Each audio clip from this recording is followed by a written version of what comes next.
নতুন প্রেমে হলিউড অভিনেতা টম ক্রুজ। অভিনেত্রী অ্যানা দে আরমাসের সঙ্গে তার প্রেমের গুঞ্জনটা কয়েক মাস ধরেই শোনা যাচ্ছে। বিভিন্ন সময় তাদের একসঙ্গে দেখা গেছে। কয়েক সপ্তাহ আগেই তারা গিয়েছিলেন সমুদ্র বিলাসে। একটি বিলাসবহুল ইয়টে দুজনকে দেখা গেছে অবকাশ যাপনে।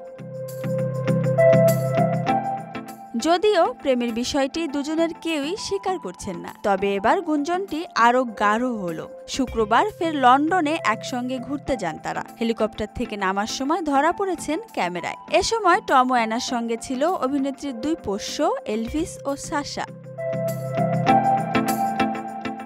এবছরের ফেব্রুয়ারিতে লন্ডনেই তাদের প্রেমের গুঞ্জনের শুরু হয়েছিল।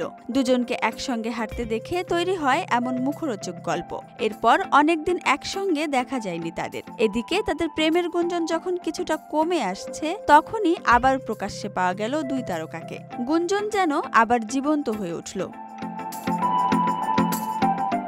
টম ও অ্যানা তাদের সম্পর্ককে স্রেফ বন্ধুত্ব বলেই দাবি করেন, কিন্তু ধীরে ধীরে তা ঘনিষ্ঠ হচ্ছে নেটিজেনদের চোখে। যদিও দুজনেরই দাবি কাজের সূত্রে তারা এক হয়েছেন। ডগ লিমানের সুপারন্যাচারাল ছবি ডিপারে অভিনয় করবেন তারা। সেই সূত্রেই বারবার দেখা হচ্ছে তাদের, আর তা নিয়ে হচ্ছে হইচই।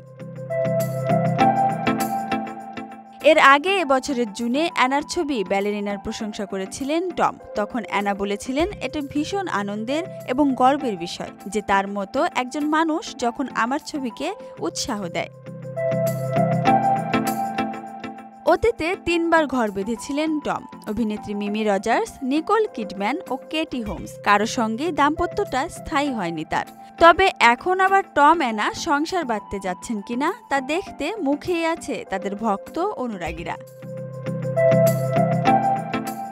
Dhaka Express desk report.